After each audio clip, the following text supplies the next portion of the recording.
నమస్తే welcome to VS9 bulletin ముందుగా headlines. ఘనంగా స్వామి అమ్మవార్ల నిత్య కళ్యాణోత్సవం. స్వామి అమ్మవార్ల కళ్యాణాన్ని కరుణార తిలకించిన భక్తులు. 65 లక్షల విలువ గల గోవా మద్యాన్ని సీజ్ చేసిన ఎక్సైజ్ పోలీసులు. మద్యం తరలిస్తున్న 4 అరెస్ట్. పోలీసుల కళ్లు కప్పి తప్పించుకుని తిరుగుతున్న ఘరానా మోసగాడు అరెస్ట్. జీమెయిల్ ట్రాకింగ్ తో మోసగాడిని పట్టుకున్న పోలీసులు. ఏసీబీకి చిక్కిన Khammam treasury senior assistant P Nagesh. Pensioner ను 40,000 డిమాండ్ చేసి ఏసీబీకి దొరికిన నగేష్. మేడ్చల్ మల్కాజ్గిరి జిల్లా బీఆర్ఎస్ పార్టీ కార్యాలయాన్ని ప్రారంభించిన కేటీఆర్. తెలంగాణ తల్లి విగ్రహ ఆవిష్కరణ చేసిన BRS party working president KTR. Yanamala రామకృష్ణుడిపై టీడీపీ పొలిట్ బ్యూరో సభ్యుడు రెడ్డి సుబ్రహ్మణ్యం ఫైర్. బీసీల గురించి ఏనాడు యనమల మాట్లాడలేదంటూ విమర్శ. శ్రీకాళహస్తి ఆలయంలో నిత్య కళ్యాణోత్సవాన్ని కన్నుల పండుగ నిర్వహించారు. స్వామి అమ్మవార్ల ఉత్సవమూర్తులను కొలువు తీర్చి కలశ స్థాపన పూజలు జరిపించి సాంప్రదాయ పద్ధతిలో స్వామివారి కళ్యాణం జరిపారు. భక్తులు స్వామి అమ్మవార్ల కళ్యాణాన్ని తిలకించి ఆనంద పరవశులయ్యారు.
అనంతపురం జిల్లా ప్రొవిజన్ అండ్ ఎక్సైజ్ పోలీస్ వారు 65 లక్షల విలువ గల గోవా మద్యాన్ని రాప్తాడు సమీపంలో గల రైల్వే గేటు దగ్గర ఫామ్ హౌస్ లో ఉండగా గుర్తించి సీజ్ చేశారు.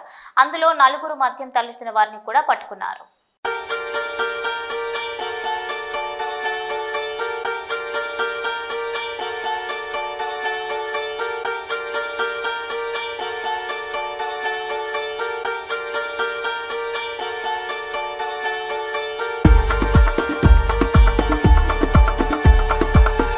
పోలీసుల కళ్లు కప్పి పారిపోయి 3 ఏళ్ల నుండి తప్పించుకుని తిరుగుతున్న ఘరానా బ్యాంకు మోసగాన్ని ఎట్టకేలకు టాస్క్ ఫోర్స్ పోలీసులు అరెస్ట్ చేసి కటకటాల వెనక్కు తోశారు. తెలివిగా వేషం, భాష, చిరునామా మార్చిన ఈ ఘనుణ్ణి కేవలం చిన్న ఆధారం జీమెయిల్ పట్టించింది. ఇక గుర్తింపు కార్డులతో బ్యాంకుల నుంచి రుణం తీసుకుని మోసగించిన వ్యక్తిని పోలీసులు అరెస్ట్ చేసి జ్యుడిషియల్ రిమాండ్కు పంపక న్యాయస్థానంలో కేసు విచారణకు వచ్చింది. జైలు శిక్ష తప్పదని అనుకున్న అతడు పోలీసుల నుంచి తప్పించుకుని పారిపోయాడు. చిరునామా మార్చి పోలీసులను ఏమార్చాడు. ఎవరికి దొరకనన్న ధైర్యంతో ఉన్న అతడిని జీమెయిల్ పోలీసులకు పట్టించింది. ఇక ఈ కేసును ప్రతిష్టాత్మకంగా తీసుకున్న టాస్క్ ఫోర్స్ డీసీపీ సుధీంద్ర, ఉత్తర మండలం ఇన్స్పెక్టర్ సైదులు బృందం సాంకేతిక ఆధారాలను విశ్లేషించి నిందితుడు ఉపయోగించిన మొబైల్ నెంబర్ల ఆధారంగా ప్రయత్నించారు. తాను వాడుతున్న జీమెయిల్ ను ట్రాక్ చేయగా ఒక ఫోన్ నంబర్ తో తరచూ మాట్లాడుతున్నట్లుగా గుర్తించారు. దాని ఆధారంగా కూపి లాగితే నిందితుడి ఆచూకీ లభించింది. శనివారం రంజిత్ రెడ్డిని అదుపులోకి తీసుకుని మహంకాళి పోలీసులకు అప్పగించినట్లుగా వెల్లడించారు.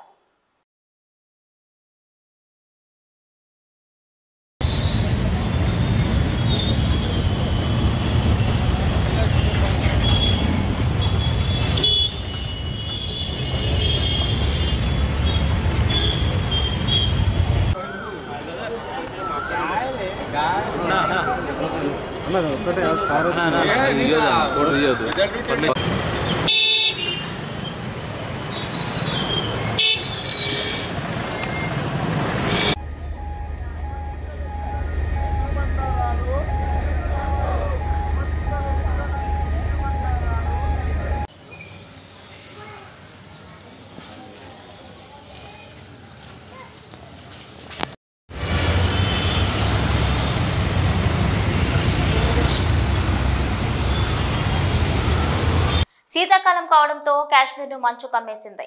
వాహనాల రాకపోకలకు తీవ్ర ఇబ్బందులు ఏర్పడుతున్నాయి. రోడ్డుపై నిలిపిన వాహనాలను అదుపు చేయలేని పరిస్థితి నెలకొంది. ప్రయాణాలు ప్రమాదకరంగా పరిణమించాయి. టూరిస్ట్ స్పాట్ బుద్దాంలోని దూద్పత్రిలో సాయంత్రం 5 గంటలకు మంచులో కూరుకుపోయిన రోడ్డుపై కారు జారుకుంటూ ఎలా వెళ్లిందో వీడియోలో చూడొచ్చు.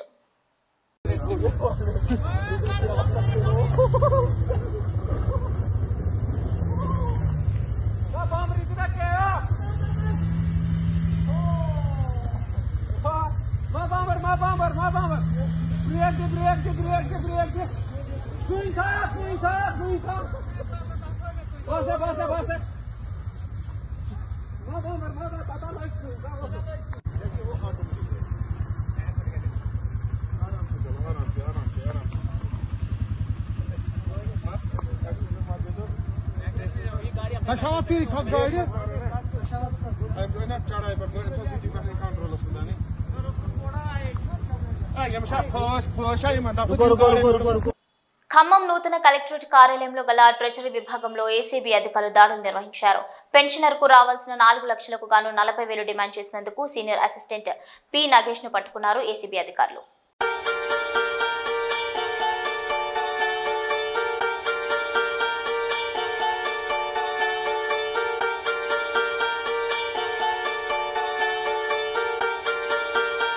మేడ్చల్ జిల్లా కుత్బుల్లాపూర్లోని గండి మైసమ్మలో మేడ్చల్ మల్కాజ్గిరి జిల్లా బీఆర్ఎస్ పార్టీ కార్యాలయం ప్రారంభోత్సవ కార్యక్రమానికి ముఖ్య అతిథిగా పాల్గొన్నారు BRS party working president KTR.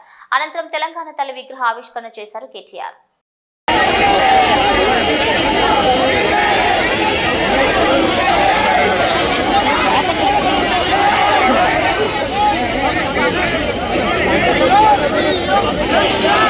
Manoj ను ఆయన భార్యను ఇంటి నుంచి వెళ్లగొట్టిన మోహన్ బాబు ఫ్యామిలీ కాసేపట్లో పహాడీ షరీఫ్ పోలీస్ స్టేషన్ కు చేరుకోనున్నారు మనోజ్ దంపతులు. ఈ పోరాటం చేయట్లేదు, ఎందుకంటే పోరాటం కూడా కాదు, సేఫ్టీకి సంబంధించి ఇది నాతో ఒక మగాడిగా నాతో డైరెక్ట్గా వచ్చి నాతో ఏం చేసినా నా భార్య పేరు ఇంక్లూడ్ చేయడం, నన్ను తొక్కేదానికి నా 7 నెలల పాపని ఇంక్లూడ్ చేయడం, నా బిడ్డలు ఇంట్లో ఉండగానే అలా బిహేవ్ చేయడం కాదు. ఈరోజు పోలీస్ దగ్గరికి నేను వెళ్ళి ప్రొటెక్షన్ అడిగాను. నేను మొన్న వచ్చి అడిగినప్పుడు మీకు అన్ని ఎవిడెన్స్లు ఇస్తాను, ఎస్ఐ గారు ఇక్కడి నుంచి వచ్చి నేను ఇస్తాను సార్ ప్రొటెక్షన్ చూపించాను. కౌన్సిలర్లు అందరూ అభివృద్ధి దాంకున్నారని చూపించాను. అది నేను చూసి ఓకే సార్ నేను ధైర్యంగా ఉన్నాను, మేము ఎక్కడికి వెళ్ళట్లేదని చెప్పి మాట్లాడి పారిపోయారు. ఇప్పుడు కానిస్టేబుల్స్ వచ్చి అందరూ నా మనుషులందరినీ భయపించి ఇప్పుడు వాళ్ళ పేర్లు తీసుకొని బెదరగొట్టి మా మనుషులను పంపించేసి వేరే బాడీ గార్డ్ లోపలికి పంపించున్నారు సార్. ఏం జరిగిందండి అసలు? గొడవలు ఎందుకు జరిగాయి? డిపార్ట్మెంట్ ఎందుకు వన్ సైడ్ తీసుకుంటున్నారు? కంప్లైంట్ తీసుకున్న తర్వాత వాళ్ళకి ఏ అధికారం ఉంది? నా ప్రొటెక్ట్ చేసే మనుషుల్ని పంపించేదానికి అధికారం ఏముంది? ప్రపంచంలో నా అందరినీ కలుస్తాను సార్, బయలుదేరి. అల్లూరి సీతారామరాజు జిల్లా చింతూరు ఏజెన్సీలో జాతీయ రహదారిపై వెళ్తున్న కారును మావోయిస్టులు తగలబెట్టారు. కారును ఆపి దానిలో ఉన్న ప్రయాణికులను దింపి తర్వాత కారుకు నిప్పు పెట్టారు. ఈ నెల 2 నుంచి 9 వరకు మావోయిస్టుల వారోత్సవాలకు పిలుపునిచ్చిన సంగతి తెలిసిందే. అందులో భాగంగానే మావోయిస్టులు ఈ దుశ్చర్యకు పాల్పడినట్లుగా పోలీసులు అనుమానిస్తున్నారు.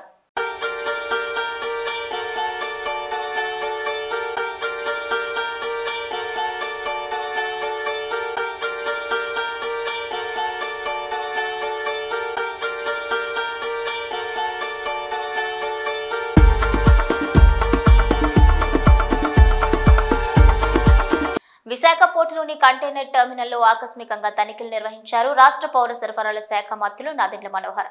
483 మెట్రిక్ టన్నుల పీడీఎస్ బియ్యాన్ని గుర్తించి వాటిని సీజ్ చేశారు.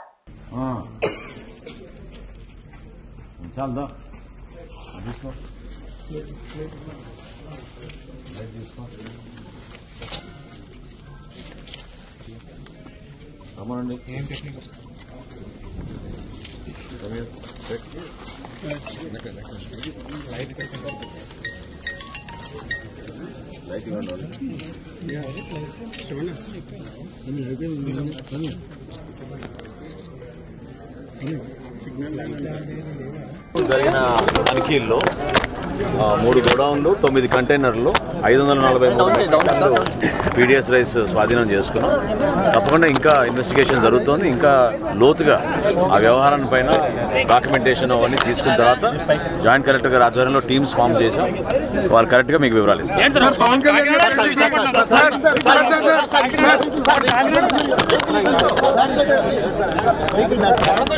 టీడీపీ సీనియర్ నేత యనమల రామకృష్ణుడిపై టీడీపీ పొలిట్ బ్యూరో సభ్యుడు రెడ్డి సుబ్రహ్మణ్యం ఫైర్ అయ్యారు. రామచంద్రపురం 40 ఏళ్లుగా రాజకీయంలో ఉన్న యనమల రామకృష్ణుడు ఏనాడైనా బీసీల గురించి మాట్లాడారా? బీసీల సమస్యలపై పోరాడారా? టీడీపీ పొలిట్ బ్యూరో సభ్యులు రెడ్డి సుబ్రహ్మణ్యం ప్రశ్నించారు. ఇక కాకినాడ సెస్ లో బీసీ రైతులకు అన్యాయం జరుగుతుంటే ముఖ్యమంత్రితో కూర్చుని మాట్లాడొచ్చు కదా. యనమల కులాల పేర్లు పెట్టి బహిరంగ లేఖ రాయడం ఎంతవరకు సబబు? యనమల తనకు పదవి రాలేదని ఇలా లేఖ రాస్తారని భావిస్తున్నాను. ఉమ్మడి తూర్పు గోదావరి జిల్లాలో అత్యధిక సంఖ్యలో కాపులు, శెట్టి బలిజలు ఉన్నారు. ఈ వర్గాలకు మంత్రి పదవి కోరుకోవడం సమంజసం. ఇప్పటి వరకు శెట్టి బలిజలకు సరైన పదవి రాకపోవడానికి యనమలే కారణమని భావించాల్సి ఉంటుంది. తెలుగుదేశం పార్టీలో పదవులు అనుభవించి ఇప్పుడు అధికారంలో ఉండి ఇలా బహిరంగ లేఖ రాయడం ఏమాత్రం సరికాదు. టీడీపీలో యనమల క్రమశిక్షణ గీత దాటారా లేదా అన్నది మా అధినేత ముఖ్యమంత్రి నారా చంద్రబాబు నాయుడు, మా యువనేత లోకేష్ బాబు చూసుకుంటారు. బీసీలకు ఏ అన్యాయం జరిగిందో, ఏ వ్యక్తుల ద్వారా జరిగిందో వివరంగా యనమల సమాధానం చెప్పాలి. ఏ వ్యక్తులు అన్యాయం చేస్తే ఆ వ్యక్తుల పేరు చెప్పాలి. కానీ ఆ పేర్ల చివర ఆ కులాలను చేర్చి వారి మనోభావాలు దెబ్బతీయకూడదు. వ్యక్తి చేస్తే ఆ కులానికి ఏం సంబంధం అంటూ కూడా సమాధానం చెప్పాలన్నారు. ఇక వారి కోసం పోరాటానికి మీరు సిద్ధంగా ఉన్నారా అంటూ రెడ్డి సుబ్రహ్మణ్యం ప్రశ్నించారు. ఇది నీకు చెప్పాలో లేదో తెలియదు, కానీ ఒక మీడియా అడిగింది కాబట్టి తప్పించుకుపోవలసినటువంటి ఆవశ్యకత కూడా లేదు. కాబట్టి నా మనసులో ఉద్దేశం స్పష్టంగా మీ ద్వారా నేను ప్రజలకు తెలియజేస్తాను. ఈ తూర్పుగోదావరి జిల్లాలో లేఖలు రాసే సాంప్రదాయం ఎప్పటి నుంచో చూస్తున్నాను. కాకపోతే అది ప్రతిపక్షాల్లో ఉన్నటువంటి వారు, అధికార పార్టీ వారికి లేఖలు రాసేవారు. ఒక సామాజిక వర్గం, ఒక ఉద్యమ నేత ఆయన నిత్యం లేఖలు రాసేవారు. కానీ ఈరోజు అధికార పార్టీలో ఉండి అత్యున్నతమైనటువంటి స్థానంలో ఉండి ఒక పోలిట్ బ్యూరో సభ్యుడిగా కొనసాగుతూ శాసన మండలి సభ్యుడిగా ఉంటూ గతంలో అనేక పదవులు అనుభవించినటువంటి వ్యక్తి ఆయన ఏదైనా చెప్పాలనుకుంటే నిర్భయంగా, నిస్సందేహంగా ముఖ్యమంత్రి గారికి ఫోన్లో అయినా చెప్పొచ్చు, లేకపోతే పోలిట్ బ్యూరో సమావేశాల్లో చెప్పొచ్చు, లేకపోతే స్వయంగా కలిసి చెప్పొచ్చు. ఈ రకంగా బహిర్గతంగా బీసీలకు అన్యాయం జరిగింది కాకినాడ సెస్లో అని ఒక బహిరంగ లేఖ రాయడం ఆయనకు స్వేచ్ఛ ఉంది, నాకు కూడా ఒక స్వేచ్ఛ ఉంది నా అభిప్రాయాన్ని వ్యక్తం చేసేది. ఆ రకంగా రాసి ఉండకూడదు అనేది నా వ్యక్తిగతమైనటువంటి అభిప్రాయం. తెలంగాణలో కాంగ్రెస్ ప్రభుత్వం ఏర్పడి సంవత్సర కాలం గడుస్తున్నందున ప్రభుత్వం చేపట్టిన 9 రోజుల ప్రజాపాలన, ప్రజా విజయోత్సవాల వేడుకల్లో భాగంగా తెలంగాణ రాష్ట్ర చేనేత మరియు జౌళి శాఖ మంత్రి తుమ్మల నాగేశ్వరరావు చేతుల మీదుగా అమీర్పేటలోని కమ్మ సంఘంలో చేనేత వస్త్ర ప్రదర్శన మరియు అమ్మకాలను ప్రారంభించారు. ఈ సందర్భంగా కార్యక్రమంలో పాల్గొన్న మంత్రి తుమ్మల నాగేశ్వరరావు మాట్లాడుతూ ముఖ్యమంత్రి రేవంత్ రెడ్డి నాయకత్వంలో తెలంగాణ సంవత్సర కాలంగా అనేక సమస్యలను, సవాళ్లను ఎదుర్కొని విజయవంతంగా 1 సంవత్సర కాలం పూర్తి చేసుకున్నామని అన్నారు. గత ప్రభుత్వం విచ్చలవిడిగా చేసిన అప్పులతో, బాధ్యత రాహిత్యమైన పాలనలో ఖజానా ఖాళీగా ఉన్న ముఖ్యమంత్రి రేవంత్ రెడ్డి అతి ఓర్పుతో, నేర్పుతో రైతన్నలతో సమానంగా చేనేత వస్త్రరంగ కార్మికులను కూడా అభివృద్ధి పథంలో నడిపే దిశగా చర్యలు తీసుకోవాలని ఆదేశించినట్లుగా తెలిపారు. ఇప్పటికే ఆ దిశగా అతి కఠినమైన చర్యలు చేపట్టి చేనేత వస్త్ర రంగాన్ని ప్రోత్సహించి చేనేత వస్త్ర కార్మికులకు ఉపాధి కల్పించడానికి తీవ్రమైన కృషి చేస్తున్నామని అన్నారు. వస్తువుల యొక్క ప్రదర్శనను కూడా ఏర్పాటు చేసి 9వ తారీఖు గౌరవనీయులు తెలంగాణ సాధనకి పట్టుబట్టి తెలంగాణ ప్రజల కోరిక తీర్చినటువంటి సోనియా గాంధీ గారి జన్మదినాన మనం ఈ మహా ఉత్సవం జరుపుకోవటం చేనేత కార్మికులకి, చేనేత ప్రోత్సాహం, నేతన్నల ఉత్సాహం అనేటటువంటి కార్యక్రమం కింద కమిషనర్ గారికి మీ అందరికీ ధన్యవాదాలు తెలియజేస్తా. 1 సంవత్సర కాలంలో నాకు కమిషనర్ గారు చెప్పినట్లుగా అనేక ఒడిదుడుకులున్నా గత ప్రభుత్వ కాలంలో మీకు కావాల్సినవి రావాల్సినవి చేయాల్సినవి చాలా పెండింగ్లో ఉన్నా మొట్టమొదటి 2-3 నెలలు కూడా వీటన్నిటి కోసం మీరు అనేక సందర్భాల్లో ప్రభుత్వాన్ని అప్రోచ్ అయ్యారు.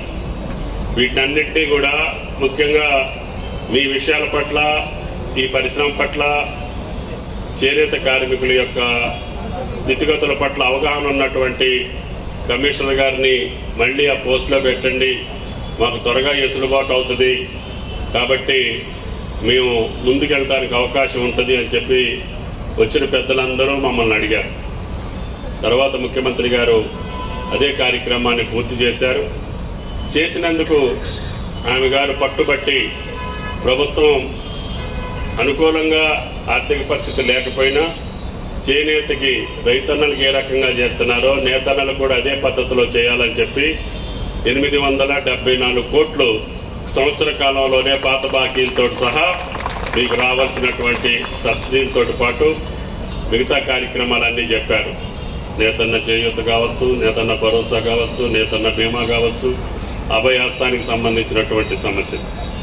తర్వాత కొండా లక్ష్మణ బాపూజీ గారి యొక్క పేరు మీద మనం ఏర్పాటు చేసుకున్నటువంటి IIHT Indian institute of handloom textiles యొక్క టెక్నాలజీకి సంబంధించిన విశ్వవిద్యాలయాన్ని కూడా ఈ ప్రభుత్వం సాధించింది ముఖ్యమంత్రి గారి యొక్క ప్రోత్సాహంతో. దాంట్లో కూడా అదే రోజున మనం దాన్ని ప్రారంభించుకున్నాం. మన పిల్లలందరూ కూడా అందుట్లో విద్యను అభ్యసించి ఈ యొక్క రంగంలో నిష్ణాతులు కావాలనేది ప్రభుత్వం యొక్క కోరిక. దాన్ని రేపు రాబోయే రోజుల్లో ఇంకా దాన్ని విస్తరించి అందరికీ ఆమోదయోగ్యమైనటువంటి విశ్వవిద్యాలయంగా కొండా లక్ష్మణ బాపూజీ గారి పేరు మీద ఉన్నటువంటి ఆ యొక్క ఇండియన్ ఇన్స్టిట్యూట్ ఆఫ్ హ్యాండ్లూమ్ టెక్స్టైల్స్కి సంబంధించినటువంటి ఇన్స్టిట్యూషన్ని అభివృద్ధి పరుస్తామని ఆ రోజునే మీరు రుణమాఫీని గురించి కూడా అడిగారు. మేము వెంబటే ముఖ్యమంత్రి గారు స్పందించి ఎట్టి పరిస్థితుల్లో ఈ సంవత్సర కాలంలో చేద్దామని చెప్పారు. మీ యొక్క డీటెయిల్స్ కమిషనర్ గారు కానీ ప్రభుత్వానికి సమర్పిస్తే తప్పకుండా ముఖ్యమంత్రి గారిని అడిగి దాన్ని కూడా పూర్తి చేస్తానని చెప్పి కూడా మీకు ఈ పశ్చిమ గోదావరి జిల్లా నర్సాపురం మండలం గొంతి గ్రామంలో ఇంటి తాళం పగలగొట్టి 5 కాసుల బంగారం అపహరించుకుపోయారు. గ్రామానికి చెందిన శీలబోయిన రామకృష్ణ 2 రోజుల క్రితం ఇంటికి తాళం వేసి కూతురు ఇంటికి వెళ్లాడు. ఉదయం ఇంటికి వచ్చేసరికి తాళం పగలగొట్టి సామాన్లు చెల్లాచెదురుగా పడున్నాయి. ఇక బీరువాలో ఉంచిన 5 కాసుల బంగారు ఆభరణాలు దోచుకుపోయారు. కేసు నమోదు చేసిన నర్సాపురం రూరల్ పోలీసులు దర్యాప్తు చేస్తున్నారు.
మావోయిస్టుల బంద్తో హై అలర్ట్. ములుగు మావోయిస్టులు సోమవారం రాష్ట్ర బంద్కు పిలుపునిచ్చిన నేపథ్యంలో ములుగు జిల్లాలో పోలీసులు అప్రమత్తమయ్యారు. ఏటూరు నాగరం ఏజెన్సీలో పోలీసులు ఆదివాసీ గూడాలు అడవుల్లో కూంబింగ్ ముమ్మరం చేశారు. పోలీసులు పలు వాహనాలు లాడ్జిలో తనిఖీలు నిర్వహించారు. ఎవరైనా గుర్తు తెలియని వ్యక్తులు లాడ్జిలో ఉన్నారా అని నిర్వాహకులను అడిగి తెలుసుకున్నారు. ఎలాంటి అవాంఛనీయ ఘటనలు జరగకుండా పోలీసులు నిఘా పెంచారు.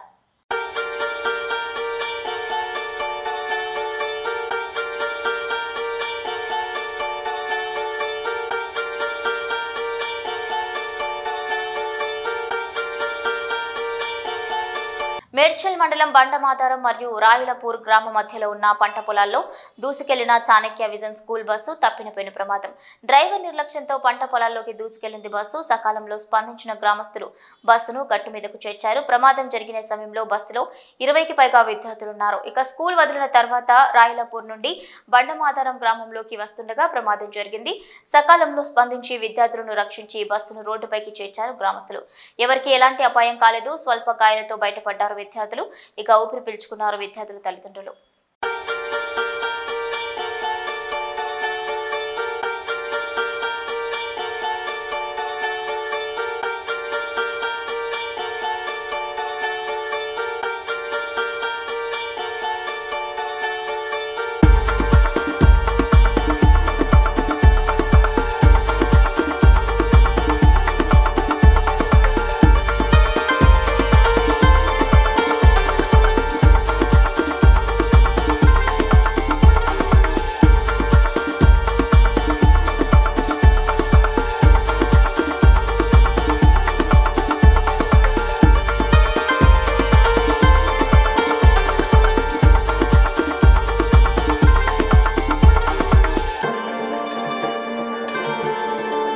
తిరువూరు పోలీస్ స్టేషన్లో Vijayawada rural DCP KM Maheshwara Raju press meet నిర్వహించారు. తిరువూరులో ఆటోలో ప్రయాణిస్తున్న మహిళ నుండి బంగారు నగలు దొంగతనం చేసిన నిందితురాల్ని అరెస్ట్ చేశారు. దొంగతనం చేసిన 24 గంటల్లో నిందితురాల్ని అరెస్ట్ చేసి చోరీ చేసిన బంగారాన్ని స్వాధీనం చేసుకున్నామని 12,50,000 విలువ చేసే 275 గ్రాముల బంగారం రికవరీ చేసినట్లుగా తెలిపారు. స్వాగతం, నమస్కారం.